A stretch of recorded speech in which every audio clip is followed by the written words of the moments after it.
소설에 나오는 그 이야기입니다. 한 청년이 있었는데 이 청년은 늘상 보는 집, 늘상 보는 사람, 늘 보는 동네가 실증이 나는 거죠. 그래서 너무너무 이 지긋한 이 삶을 좀 벗어나고 싶고 좀 떠나고 싶은 그런 마음이 굉장히 강했습니다. 기회만 엿본 거죠. 그러다가 한 나그네가 그 동네에 찾아왔는데 이 청년에게 세상에 대해서 이야기해 주는 겁니다. 세상이 굉장히 넓고 너가 보지 못한 것들이 너무너무 무궁무진하다. 그래서 이 넓은 세상을 네가 참 봤으면 좋겠다라는 그런 말을 하는 겁니다. 다시 말하면 불을 지른 거죠.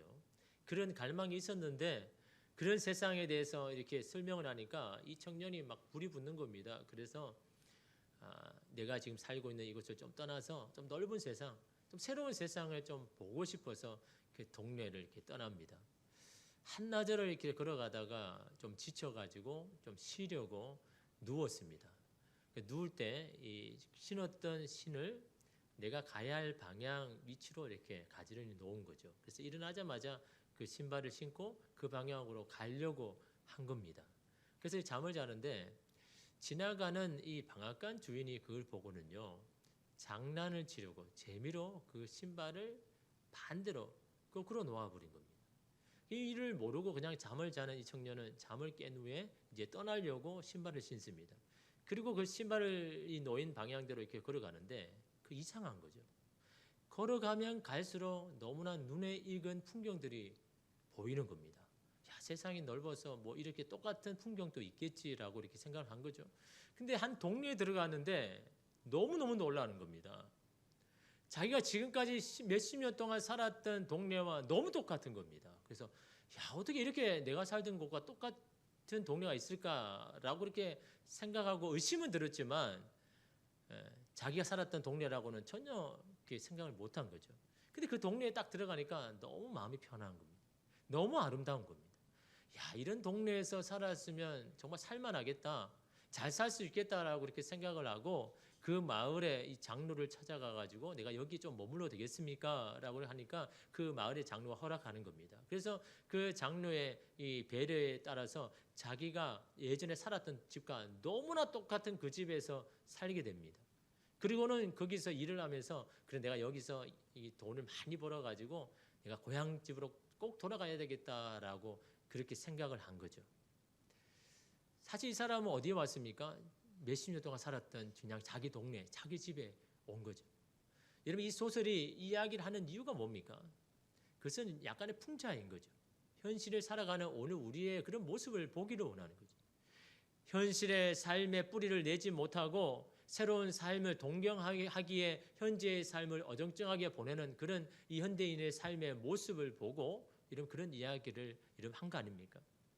주께서 나에게 허락하신 삶을 온 마음으로 사랑하며 살아가는 것 그것보다 더 중요한 것이 없음에도 불구하고 늘 새로운 것, 새로운 삶을 동경하고 있는 것이 오늘 우리의 모습 가운데 있다라는 거죠. 지금의 나, 지금의 가정, 지금의 나의 직장을 사랑하는 것 그것이 가장 중요하게 여겨야 할 것들이다라는 거죠. 그런 우리를 하나님도 우리를 도우시고 응원하여 주시는 것입니다. 근데 여러분 사실 이게 쉽지가 않죠. 이를 위한 우리의 준비가 사실은 잘 되어지지 않기 때문에 이 모든 상황을 다 포용하고 내가 만나는 모든 사람을 다 수용할 수 있는 그런 성격, 그런 인품이, 그런 성향이 여러분 준비되지 않았기 때문이죠. 또한 끝까지 참고 기다리는 훈련이 되어 있지 않기 때문에 사실 우리가 이런 삶을 살아내기가 참으로 어렵습니다. 이도 저도 여러분 준비가 되지 아니하면요 가장 좋은 것은 참고 기다리는 거죠. 여러분 기다리면요 꼭 반전의 기회가 오는 거죠. 참고 기다리면 지금보다 더 좋은 기회는 언제든지 찾아오기 마련이다라는 거죠. 오늘 본문 말씀에 보니까요 길이 참으라라는 말을 3번이나 이야기합니다. 얼마나 중요하면요 여러분 3번이나 반복했겠습니까?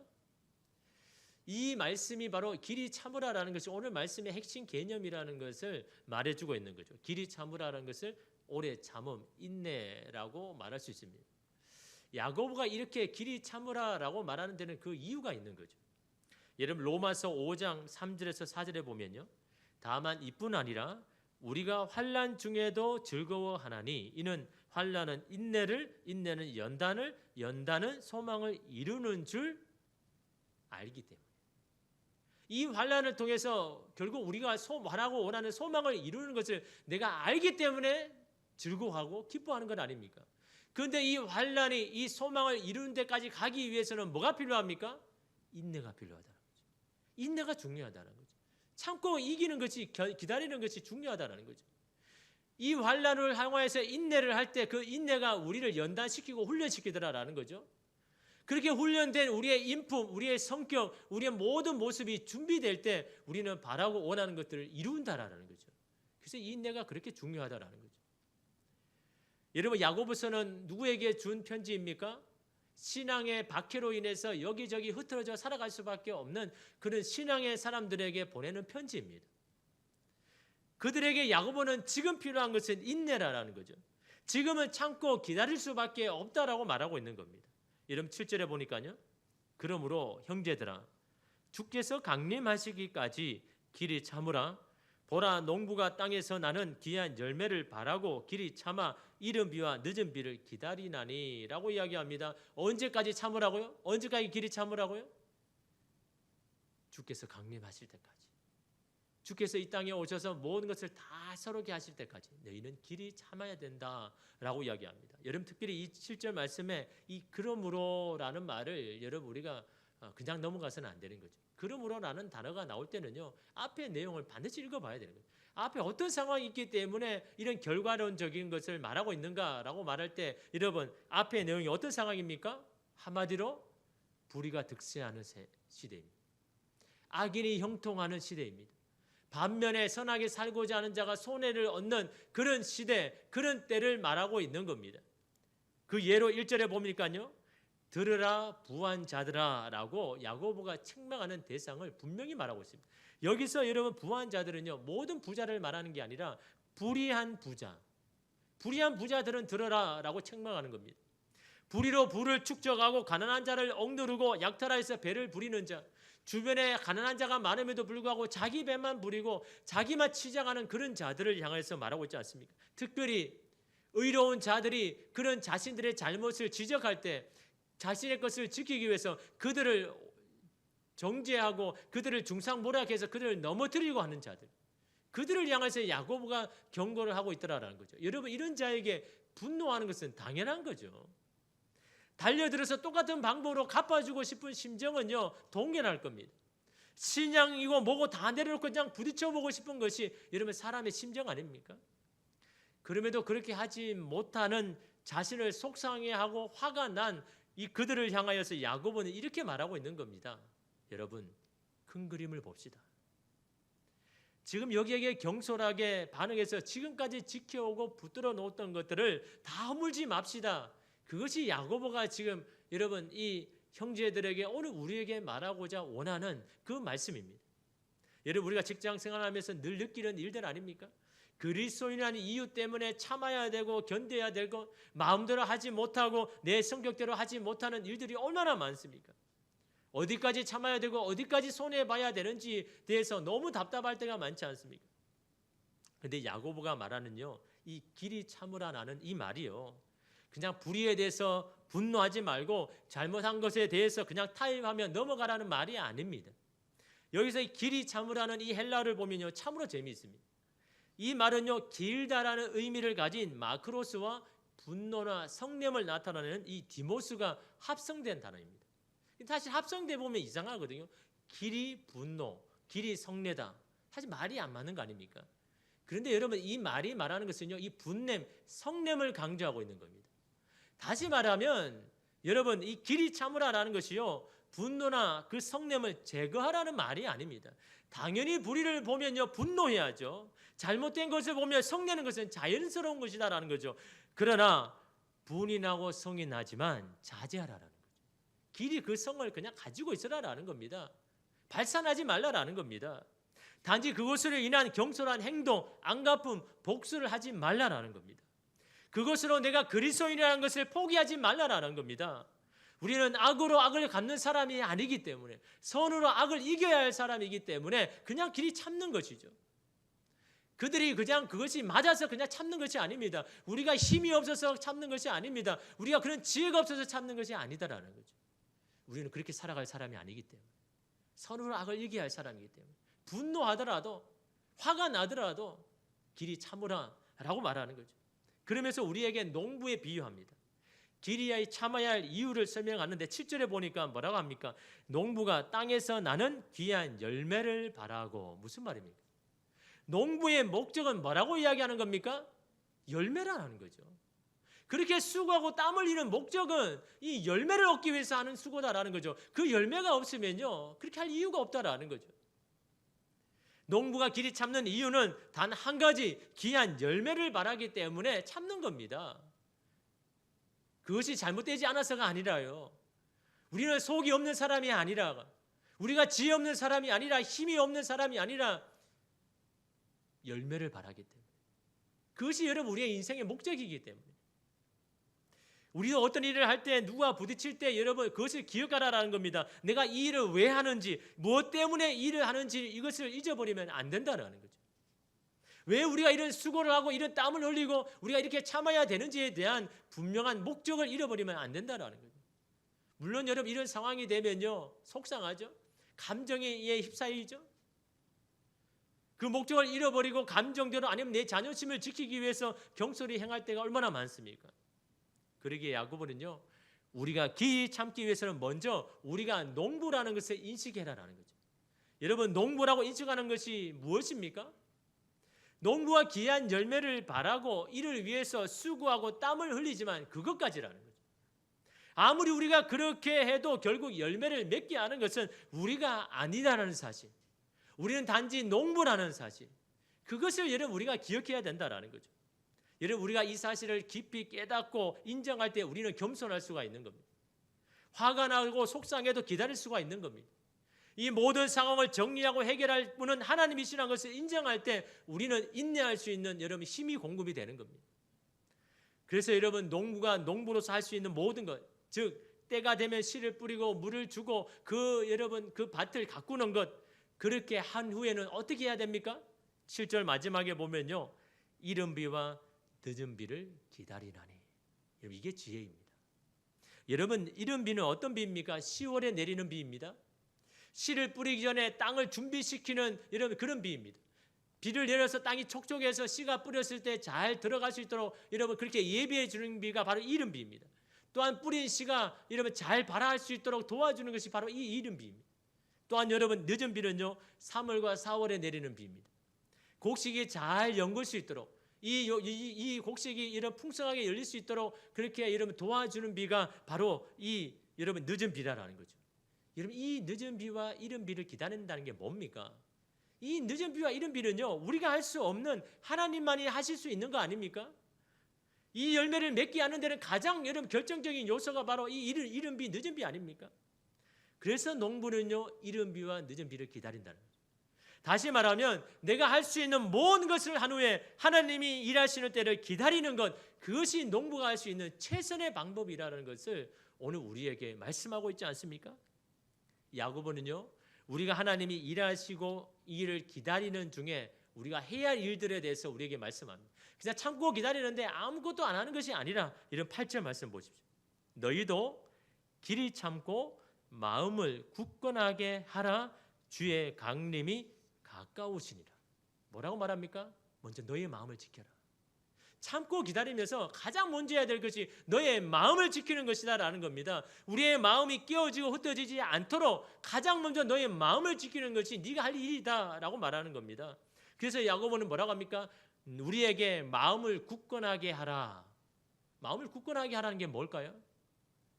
마음을 굳건하게 하라는 것은요, 마음을 어딘가에 고정시켜라라는 뜻입니다. 내 마음을요, 어딘가에 고정시키라. 여러분, 고정시키면요 흔들리지 않는 겁니다. 고정시키면 요동하지 않는 겁니다. 그런데 여러분, 마음을 어딘가에 고정하지 아니하면요, 우리에게 허탄한 마음이 들어온 겁니다. 다른 걸 계속 해서 마음이 들어온 겁니다. 그래서 여러분, 우리의 마음이 요동치고 흔들리는 겁니다. 그런데 우리의 마음을 어딘가에 딱 고정시키면요, 다른 것은 여러분에게 흔들리지 않는 겁니다. 여러분, 이렇게 여러분 이 마음을 굳게 하다라는 말을, 이 단어를 예수님께서 사용하신 적이 있습니다. 누가복음 9장 51절에 보니까요.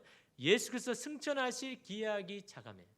이 모든 사역을 다 끝낼 날이 다가오매 어떻게 합니까? 예루살렘을 향하여 올라가기로 굳게 결심하고, 이 굳게 결심하다, 이 굳게 하다라는 이 단어와 똑같은 단어를 씁니다. 예수님 지금 뭐 하고 있습니까? 예루살렘에 올라가면 자기를 위해서 준비한 여러분 고난의 십자가가 있지 않습니까? 그 십자가가 있음에도 불구하고 거기에 여러분 어떻게 합니까? 자신의 마음을 하나님의 사명에 고정시키는 겁니다. 내 마음을 거기에 고정시키니까요. 그 예루살렘에 있을 많은 조롱과 비난과 배신과 거기에 마음이 흔들리지 않는 겁니다. 만약 여러분 자신의 마음을 거기에 고정하지 아니하고 앞으로 일어날 일들에 여러분 고정한다면요. 마음을 지킬 수가 있겠습니까? 이런 범민 가운데 마음을 여러분 지킬 수가 있습니까? 마음이 혼란할수록 여러분 예수님이 한 게 뭡니까? 자신의 마음을 굳게 결심했습니다. 내 마음을 하나님의 사명에 여러분 고정시켰다라는 거죠. 그래서 여러분 예수님 마음을 지킬 수가 있는 겁니다. 여러분 오늘 우리도 마찬가지잖아요. 여러분의 마음을 어떻게 지킬 겁니까? 여러분의 마음을 어떻게 여러분 굳건하게 할 수 있습니까? 길이 참는 중에 내 마음을 화나게 하고 성나게 하고 분노하는 마음이 내 안에 들끓는데 어떻게 여러분의 마음을 지켜나가겠습니까? 주님께 여러분의 마음을 고정시켜야 내 마음을 지킬 수가 있는 거예요. 하나님이 기뻐하고 원하시는 그 목적에 내 모든 생각을 고정시킬 때 우리의 마음을 여러분 지켜나갈 수가 있는 겁니다. 광고 기획사 직원에서 시작해서요. 광고 기획사 대표가 되고 또한 여러분 이 컴패션이라는 구호단체의 대표까지 역임한 한 여자분이 있습니다. 여성 카피라이터 1호인 이 문혜라는 씨인데요. 미는 잠꾸러기 열심히 일하는 당신 떠나라라는 이 광고를 만든 회사의 대표였습니다. 그런데 여러분 그는요. 이 40년간을 출근하였던 이 직장인이었습니다. 40년 동안 매일 출근하는 일을 했는데 그러면서 인생의 선배로서 직장 생활하는 어려움에 대해서 자기도 공감하지 않습니까? 그걸 책으로 이렇게 썼습니다. 출근하는 그리스도인에게라는 책을 썼습니다. 여러분 생각 여유가 있으면 한번 사보십시오. 40년 동안 여러분 직장 생활하면서 겪은 많은 어려운 점 얼마나 많았겠습니까? 특별히 여러분 그리스도인으로서 오늘 이 부담감 그게 사실 너무 힘들다라는 거죠. 그것만 없으면 너무 편하게 쉽게 직장생활 함에도 불구하고 이 그리스도인이라는 이 딱지 때문에 자신도 너무 힘들었다라고. 그러면서도 불구하고 그 40년 동안의 이 직장생활을 어떻게 잘 해냈는지에 대해서 이렇게 잘 이야기하고 있습니다. 그러면서 여러분 이야기하는 게요. 직장생활하면서 가장 힘든 것은 바로 다른 사람들의 말들이라. 옆 사람의 말들, 나에 대해서 뭐라고 이야기하는지. 아니면 상사가 나를 칭찬을 하든 꾸지람하든 그 상사의 어떤 평가, 사람들의 평가, 그 평가가 너무너무 힘들게 하더라고요. 왜냐하면 여러분 그런 이야기를 들을수록 여러분 우리의 마음과 관심이 거기에 가잖아요. 사람들이 나를 어떻게 생각할까? 나를 어떻게 바라볼까? 나를 어떻게 평가할까? 나의 상사는 내가 지금 하고 있는 일들에 대해서 어떻게 여기고 있을까? 거기에 온 마음이 가 있으니 여러분 마음을 지킬 수가 없다는 거죠. 이리저리 여러분 그 평가에 따라서 마음이 달라지는 겁니다. 사람들이 좋게 인정하고 평가하면요 내 마음이 좋은 겁니다. 그러나 사람들이 나를 인정하지 않고 나에게 평가에 대해서 평가하지 않을 때 여러분 우리의 마음이 흔들리는 겁니다. 내가 여기에 있어야 되는가? 내가 계속 이 일을 해야 되는가? 그 사람의 평가에 너무너무 마음이 힘들어하더라라는 거죠. 그럴 때 그리스도인 우리가 기억해야 할 것은 궁극적으로 우리가 받아야 할 평가는 주님의 평가라는 거죠. 사람의 평가가 아니다라는 거죠. 사람들의 인정이 아니다라는 거죠. 그분 앞에 섰을 때 주님께서 잘했다라고 칭찬해 주시면 그것으로 충분하다라는 거죠. 그 평가에 마음을 기울이고 가야지 사람들의 말에 평가에 이리저리 하면 마음을 지킬 수가 없다라는 거죠. 그러면서 이 오스 기니스, 이 소명이라는 이 책을 쓴 학자 아닙니까? 오스 기니스가 여러 저서에서 어떤 단어를 많이 사용했냐 하니까요. 이 유일한 청중, 이 유일한 청중이라는 단어를 많이 썼습니다. 그런데 이것이 바로 우리가 다른 사람의 말에 휩쓸리지 아니하는 가장 좋은 방법이라고 말합니다. 유일한 청중이 누구입니까? 유일하게 나의 마음을 알고 내 생각을 하고 내 영편을 알아서 내가 말하는 모든 말들을 들을 수 있는 그 청중, 그 유일한 청중, 그것이 바로 주님이시라는 거죠. 주님만이 나의 모든 속상한 마음, 내 모든 힘든 것을 다 들어줄 수 있는 분이 바로 우리 인생의 유일한 청중이 바로 그 하나님이라는 것을 믿고 그 하나님만 그 바라보며 그 유일한 청중만 바라보며 나아갈 때 우리는 이 마음을 지켜나갈 수 있다라고 그렇게 이야기합니다. 여러분 여러분 어디에 여러분의 마음을 고정하고 있습니까? 사람들의 인정과 평가에 목말라 하고 있습니까? 다른 사람이 나에 대해서 뭐라고 말하는지에 마음을 두고 있습니까? 주님께 마음을 고정하십시오. 주님께 여러분의 생각과 마음을 여러분 고정시키십시오. 주님이 나를 어떻게 생각하실까? 주님이 나를 어떻게 평가하실까? 그럴 때 여러분 우리는 참고 기다릴 수가 있는 겁니다. 두 번째로는요, 우리는 길이 참는 중에 공동체를 지켜나가야 됩니다. 그럼 9절 말씀해 보니까요, 형제들아 서로 원망하지 말라. 그리하여야 심판을 면하리라. 다시 말하면 서로 원망하면요, 우리의 마음이 무너지고 우리의 공동체가 무너져서 결국은 주님 앞에서 심판을 받을 수밖에 없다라는 거죠. 형제들아 서로 원망하지 말라. 그리하여야 심판을 면하리라. 보라 심판주가 문 밖에 서 계시니라. 우리의 혀가 우리의 공동체를 허무는 수단임을 말하고 있는 겁니다. 우리의 혀가 바로 오래 길이 참는 것에 방해하는 통로가 된다는 것을 말하고 있는 겁니다. 우리의 혀가 열매를 맺게 하는데 가장 큰 방해물이 되고 있다는 거죠. 여러분 통제되지 않는 혀는요, 모든 것을 다 불태웁니다.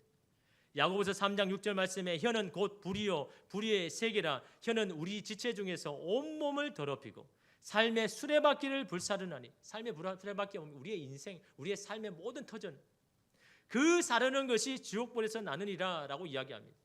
잘못된 혀는 우리의 마음을 흔들고 공동체를 요동치게 하더라라는 거죠. 특별히 오늘 말씀에 그런 혀가 공동체를 허물어뜨릴 수 있다라는 겁니다. 여러분 보통 우리는 어떻습니까?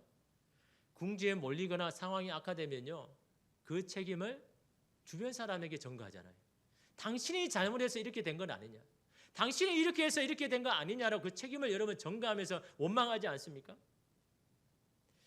두 사람 중 한 사람이라도 여러분 원망의 말을 그치면요, 삶이 달라집니다. 서로 원망의 말을 중지할 때 서로의 마음을 지킬 수 있고 공동체를 지킬 수가 있는 겁니다.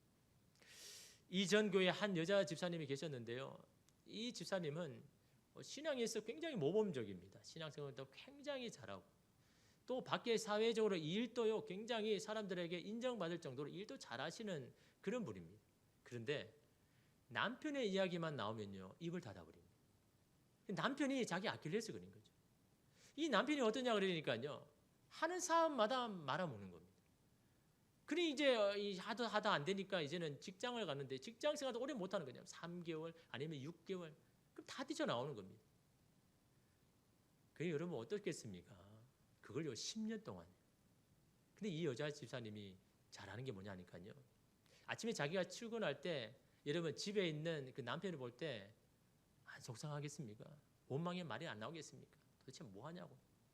근데 이 여자 집사님이요 꼭 출근할 때마다 이 남편에게 그러는 겁니다. 여보 오늘도 수고하세요. 수고할 게 뭐 있습니까? 집에 있는데. 근데 아침에 갈 때마다 여보 수고하세요. 격려의 말이잖아요. 지금은 이렇지만 다시 잘할 수 있을 것이라고. 그런 저녁에 와서는 교회에 와서 기도하는 겁니다. 눈물로. 주님 우리 남편 불쌍히 여기셔서 하나님 꼭 하나님께서 길을 열어주시고. 그 생활을요 10년 동안. 바뀌지 않는 남편을 바라볼 때 여러분 원망의 말 안 생기겠습니까? 속상 안 하겠습니까? 막 입에서는 막 나오고 싶은 말이 많죠. 그러나 그걸요 10년 동안 참고 기다렸습니다. 아침마다 격려의 말을 하고 아침마다 따뜻한 밥을 지어가지고 줍니다. 알아서 먹으라 할 수도 있지만요, 아침마다 바쁜 가운데 따뜻한 옷을 먹이면서 그렇게 10년을 기다리는, 그 10년이 딱 지나니까요 친구의 소개로 직장을 얻는데 아내는 별 기대 안 한 거죠. 틀림없이 3개월 지나면 또 나오겠지. 3개월 지나도 여전히 있는 겁니다. 6개월 지나도 있는 겁니다. 1년이 지나도 있는 겁니다. 도대체 뭐가 그런가? 이야기를 들어보니까 이 남편이요 너무너무 행복하다. 나하고 너무 맞는 직장, 또 주변에 있는 사람들이 너무 좋아가지고 나 너무 이 직장을 하고 싶다라는 그런 고백을 하는 겁니다. 10년이 지난 후에요. 마음의 여유가 생긴 이 남편은요 가정에도 이런 마음의 여유가 생기고 이런 그 신앙생활도 마음의 여유가 생겨가지고 막 열심히 하는 겁니다. 10년을 참고 기다리니까 뭐 하면서요? 내 입을 닫고 원망의 말을 닫고 참고 기다리고 여러분 기도할 때 그 기다리는 세월을요 기다리니 여러분 하나님이 하신 거 아닙니까? 하나님을 위해서 살다 보면요 스트레스를 받죠. 그리고 그것 때문에 우리는 쉽게 동료나 믿음의 형제들에게 온갖 불평과 비난을 퍼부을 수가 있습니다. 나는 내 스트레스를 푼다고 하지만 그것이 여러분 결국엔 서로에게 상처를 주고 도가살이 되는 것 아닙니까? 힘들어도 공동체를 지켜나가야 됩니다. 믿음의 공동체, 가정 공동체가 무너지면 이러면 더 이상 버틸 힘이 없는 겁니다. 그러므로 원망의 말들이 나오려고 할 때마다 하나님 앞에 나가서 기도해야 되는 겁니다. 왜냐하면 혀를 능히 길들일 사람은 아무도 없기 때문에. 그럴 때마다 주님께 우리의 혀를 주장해 달라고, 선한 곳에 쓰이는 입술이 되게 해달라고, 원망과 불평의 말은 그치고 감사와 축복의 말이 나올 수 있도록 그런 나를 도와달라고 이러면 기도해야 된다라는 거죠. 그렇게 해서라도 우리의 믿음의 공동체를 이러면 지켜나가야 된다라는 거죠. 세 번째로는요, 우리가 길이 참아야 할 이유는요, 길이 참는 인생을 하나님께서 인정해 주시더라는 거죠. 여러분 11절 말씀 보십시오. 보라, 인내하는 자를 우리가 복되다 하나니 너희가 욥의 인내를 들었고 주께서 주신 결말을 보았거니와 주는 가장 자비하시고 긍휼히 여기시는 이시니라. 현대의 성경으로 보면요, 우리는 끈기 있게 참아낸 사람들을 행복하다고 말합니다. 여러분도 욥의 인내에 대하여 들었고 마지막에 하나님이 그에게 축복해 주신 것을 알고 있겠지만 하나님은 자비와 동정심이 많은 분이십니다.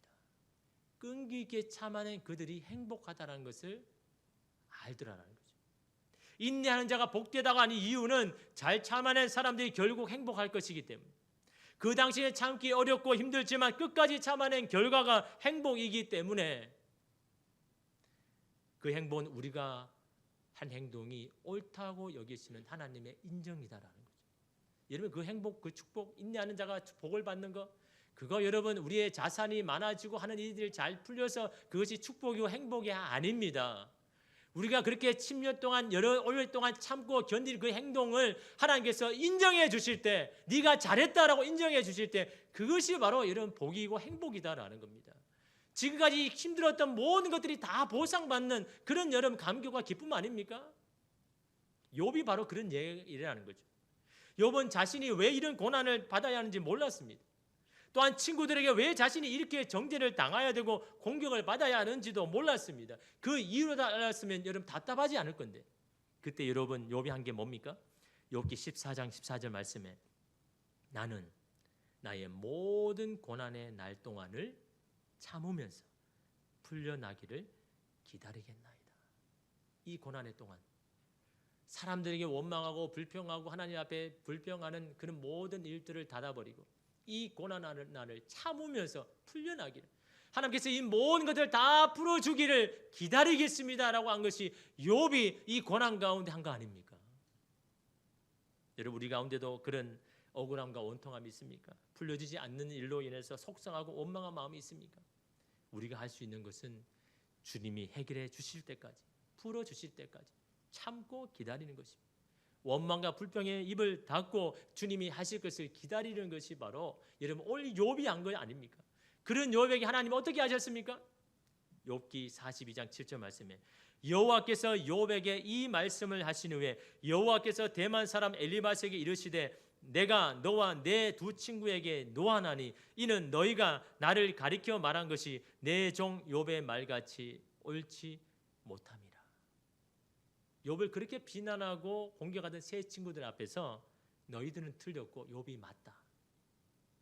모든 이 세 친구를 불러 모아놓고 욥을 불러 모아놓고 그들 앞에서 너희들이 틀렸고 욥 너가 옳다라고 하시는 하나님의 이 인정이요, 욥으로 하여금 너무너무 감격하고 기쁘게 했습니다. 여러분 잃어버린 자녀들 2배로 여러분 주셨다고요? 여러분 잃어버린 자녀들 그게 아픔이잖아요. 그걸 뭐 2배로 여러분 준다고 그 아픔이 사라집니까? 잃어버린 모든 재물들 다 잃어버렸습니다. 그 재물을 2배로 하나님께서 주셨다고 하십니다. 그렇다고 여러분 잃어버렸던 그 세월들이 다시 치유됩니까? 욥이 하나님께서 받은 축복은요, 물론 그것도 축복이 되겠죠. 모든 잃어버린 것이 다 회복되는 것도 하나님의 축복이겠죠. 그러나 더 큰 축복은 자신이 그토록 참고 견뎠던 그 모든 것들이 하나님께서 인정해 주실 때, 야, 너 잘했다, 잘 참았다, 너 잘한 행동이다. 그 원수들 앞에서 하나님께서 인정해 주실 때요, 여러분 그것이 욥이 받았던 가장 큰 축복 아닙니까? 여러분 이런 감격을 시편 23편 5절에 이렇게 고백합니다. 주께서 내 원수의 목전에서, 누구 앞에서요? 나를 괴롭히고 힘들게 하는 그 원수의 목적 앞에서 내게 상을 차려주시고 기름을 내 머리에 부으셨다. 다시 말하면 야 네가 잘했다. 너가 잘한 거야. 라고 그 원수의 목전에서 그 상을 베푸시고 기름을 베풀어 주시니까 뭐라고 말합니까? 내 잔이 넘치나니 내 기쁨이 넘칩니다. 내 마음의 감격이 넘칩니다라는 그 고백이 여러분 이 시편 기자의 고백 아닙니까? 다른 것이 다 여러분 해결되어서가 아니라 주께서 나를 인정해 주실 때, 주께서 내 편을 들어주실 때, 주께서 네가 잘 참았다라고 말하시는 그 주님의 그 평가를 받을 때 모든 것이 다 풀려지는 겁니다. 모든 억울함도 다 풀려지는 겁니다. 모든 속상함도 여러분 주님 앞에 요비에 다 풀려지고 주님 앞에 겸손하게 여러분 나아가지 않습니까? 그분이 여러분 우리의 하나님 아닙니까? 그분이 우리의 자비가 많으시고 궁결하심 아닙니까? 여러분 이 자비라는 단어를요, 여러분 의미를 찾아보면요, 온 마음을 전체를 다 알다라는 여러분 깊은 뜻이 있습니다. 이 자비라는 게. 그 사람이 나에게 자비를 베풀 때는요, 나의 모든 속상, 아픔, 상처를 알 때에야 자비를 베푸는 겁니다. 그냥 겉모습을 보면요 이해가 안 되는 거죠. 아니 저 사람 도대체 왜 저러냐? 이해가 안 되기 때문에 자비를 베풀지 않아요. 자비라는 게 뭡니까? 지금의 모습에도 불구하고 은혜를 베푸는 거잖아요. 어떻게 베풀 수 있습니까? 그 사람의 모든 것을 다 알 때, 그 사람의 아픔도 상처도 그 모든 것을 다 이해할 때 자비할 수 있는 그분이 바로 하나님이시라는 거죠. 그 하나님이 우리의 모든 속사정, 우리의 모든 상황을 다 아시기 때문에 주께서 우리에게 자비를 베푸시고 우리를 불쌍히 여기서 긍휼히 베푸시는 분이 바로 하나님. 그 하나님을 너희 하나님으로 여기고 그 하나님 바라보면서 기다려라라고 야고보가 오늘 우리에게 말씀합니다. 주님이 좋은 열매를 맺게 하실 때까지 주님을 여러분 기다리십시오. 여러분의 마음을 지켜나가십시오. 여러분이 허락하신 공동체를 여러분 끝까지 지켜나가십시오. 베드로전서 3장 10절에서 11절 말씀에 그러므로 생명을 사랑하고 좋은 날 보기를 원하는 자는 혀를 금하고 악한 말을 그치며 그 입술로 거짓을 말하지 말고 악에서 떠나 선을 행하고 화평을 구하며 그것을 따르라. 주님의 말씀입니다. 네 혀를 닫고 선을 향하고 화평을 구하는 그런 삶을 네가 살아간다면 좋은 날을 네가 볼 것이다. 그것이 주님께서 우리에게 하시는 말씀 아닙니까? 오늘 저와 여러분에게 분명히 말씀합니다. 우리에게 좋은 날을 원하는 자, 네 마음을 지키고 네 입술을 지키고 길이 참으면 하나님께서 풀어주시고 해결해 주실 그때가 있음을 오늘 우리에게 말씀합니다. 여러분 그 주님께 여러분의 마음을 고정하십시오. 세상이 아닙니다. 사람이 아닙니다. 사람이 이루가 아닙니다. 오늘 저와 여러분들을 인정하시고 평가하시는 그 주님 앞에 여러분의 마음을 고정하고 여러분의 것들을 지켜나가는 저와 여러분 되기를 간절히 소망합니다. 기도하겠습니다.